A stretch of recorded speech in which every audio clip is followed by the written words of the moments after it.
নমস্কার, শুভ সকাল। আপনাদের সবাইকে স্বাগত জানিয়ে শুরু করছি আজকে নতুন ব্লগ। আশা করছি আপনারা সবাই যে যেখানে আছেন ভালো আছেন, সুস্থ আছেন। ঘড়িতে সময় এখন 10:44।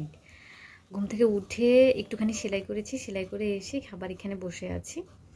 তো এখন খেতে এসেছিলাম, খেতে এসে এখানে যে বসে আছি, তো বসেই আছি, তো ভাবছি খেয়ে নেব। আর যেদিন সকাল সকাল ঘুম থেকে উঠি সেদিনই ভাবি যে আজকে তাড়াতাড়ি করে খেয়ে নেব, কিন্তু সেই খেতে খেতে দেখা যায় যে অনেকটা সময় হয়েই যায়। তো এখন আর দেরি করব না, তো খাবো। খেয়ে আজকে অনেক কাজ আছে, ভাবছি একটু রান্নাবান্না করব, যেহেতু বাড়িতে কেউ নেই। তো এখন গিয়ে আগে খাবার খাই। খাবার বলতে আমি আজকে ভাত খাবো। গতকাল রাতে অনেকগুলো ভাত রান্না করে ফেলেছিলাম, সেখান থেকে হচ্ছে ভাত খাবো। 12:53 এখন বাজে। আমি চলে এসেছি রান্না করতে, যখন 12টা বাজে, ডট 12টা, তখন এসেছি। এতক্ষণে মাত্র এই যে দেখা, এই কয়েকটা পেঁয়াজ, রসুন, আদা খোসা ছাড়িয়েছি আর মাংস ভিজিয়েছি। ভাবছি যে আজকে মাংস রান্না করবো। আর এখন আমি বাটাবাটি করছি। এই বাটাবাটির কাজটা আমার একদমই অপছন্দ, খুব কষ্ট হয়। তো এখন না বেটে তো রান্না করা যাবে না, তো এখন বাটি। দেখি আজকে খাবার রান্না করতে কয় ঘন্টা লাগে। 12টার সময় এসেছি, এখন অলরেডি 1টা বেজে গেছে। তো আরো আগে আসতে পারলি না? আরো আগে আসতে পারলাম না, তো মনে ছিল না।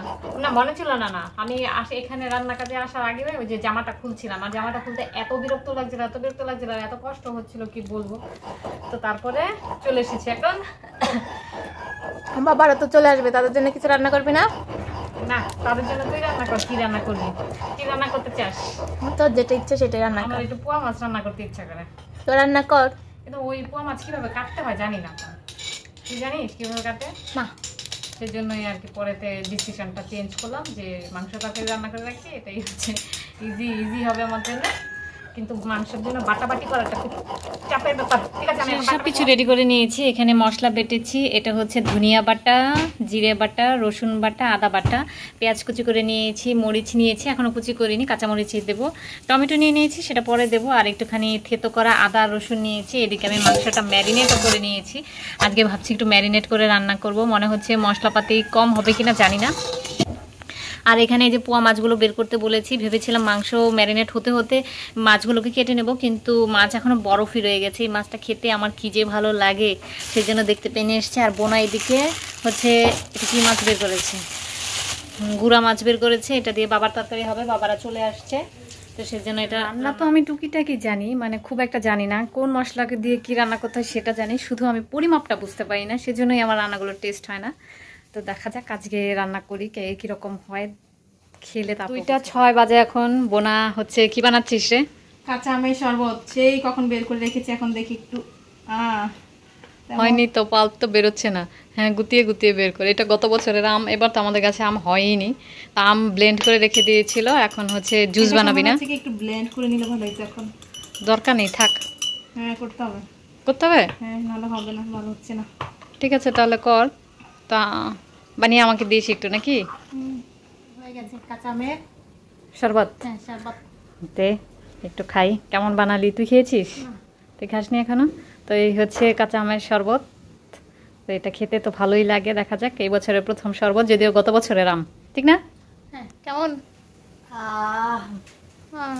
সেই একটু লবণ দিলে ভালো লাগতো। লবণ দিয়ে নে, থাকতেই নে। তো মাংস রান্না করব, সেজন্য বাবা চলে আসবে আজকে।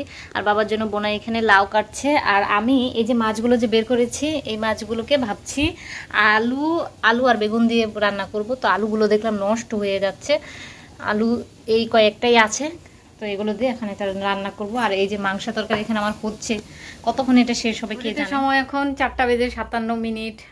আমার রান্না এখনও চলছে, মানে আমি পুরো কাহিল হয়ে গেছি। উঠতে বসতে শুধু মাংসটা আর ভাতটা রান্না হয়েছে। মাছের তরকারিটাও অলমোস্ট হয়ে গেছে, বাবার তরকারিটা রান্না করলে হবে। এখন আমি জানি না, আমার এত কাহিল লাগছে। তো বাবারে বাবা, তো এই হচ্ছে আমার মাংস তরকারি, জানি না খেতে কেমন হবে। আর এই যে এইদিকে হচ্ছে মাছের তরকারিটা।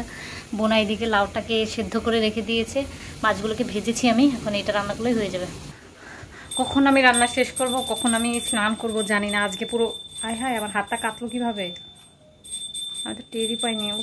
আমার হাত পা কাটলে না আমার ভালো লাগে না।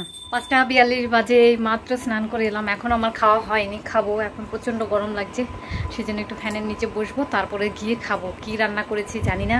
বাজে এখন 6:06। আমি খেতে এসেছি ভাত আর তরকারি দিয়ে খাচ্ছি। তরকারিটা ভালোই হয়েছে, মানে মাছের তরকারি যেটা রান্না করেছি সেটা ভালোই হয়েছে। এবার মাংসের তরকারি দিয়ে খেয়ে দেখার পালা। আর যেমন তরকারি মাছগুলো পুরো ভেঙে চুরে একাকার হয়ে গেছে। তরকারিটা খেতে মোটামুটি ভালোই হয়েছে। তখন আমি আমার খাওয়া শেষ রান্না করেছি বলে বোনাকে বলেছি ভাট্টু ভাইকে যেন খেতে দেয়। কিরে ভাট্টু ভাই, তোর খাওয়া তো শেষ, কি খেলি? কেমন লাগলো? ভালো লাগলো নাকি ঝাল ঝাল? ভালো, মিথ্যা কথা বলিস না। বোনা তুই বলতো, তোর ভালো লেগেছে?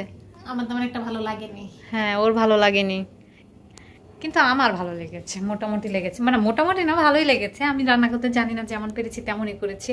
তো এখন এখন হচ্ছে কাজ করতে হবে, কাজ। আমি পাগল হয়ে যাব এই ঈদের ড্রেস রেডি করতে করতে। মানে আমার অবস্থা এখন কাহিল কাহিল পুরো।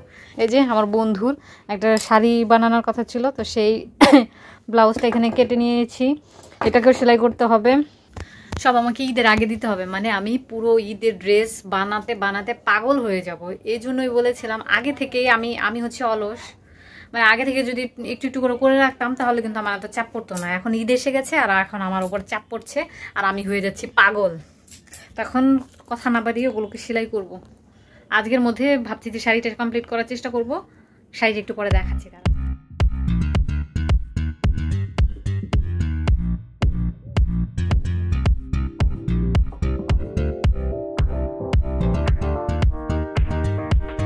তো 8:27 বাজে এখন। আমি কাজ কমপ্লিট করে এসেছি। কাজ কমপ্লিট বলতে আজকের মতো কমপ্লিট করেছি। ভেবেছিলাম তো আজকে সেলাই কাজ করবোই না, কেন কি সারাদিন আজকে রান্না করতে করতে টাইম চলে গেছে। তো সেজন্য আমি প্রচণ্ড টায়ার্ড ছিলাম। তারপর ভাবলাম যেহেতু ঈদের বেশি দিন আর সময় নেই, তো এখন যদি সেলাই না করি তাহলে কিভাবে হবে। তো এই ব্লাউজটা সেলাই করেছি।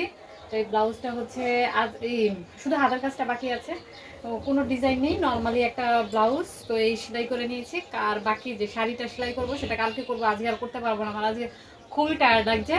তো আজকে ভিডিওটা আমি এই পর্যন্ত রাখছি। যদি কিছু ভালো লেগে থাকে অবশ্যই লাইক কমেন্ট শেয়ার করতে ভুলবেন না। দেখা হচ্ছে আপনাদের সাথে পরবর্তী একটি নতুন ভিডিওতে। ততক্ষণ পর্যন্ত আপনারা সবাই ভালো থাকবেন, সুস্থ থাকবেন। Ta-ta, good night, bye. আবার যেন দেখা পাই।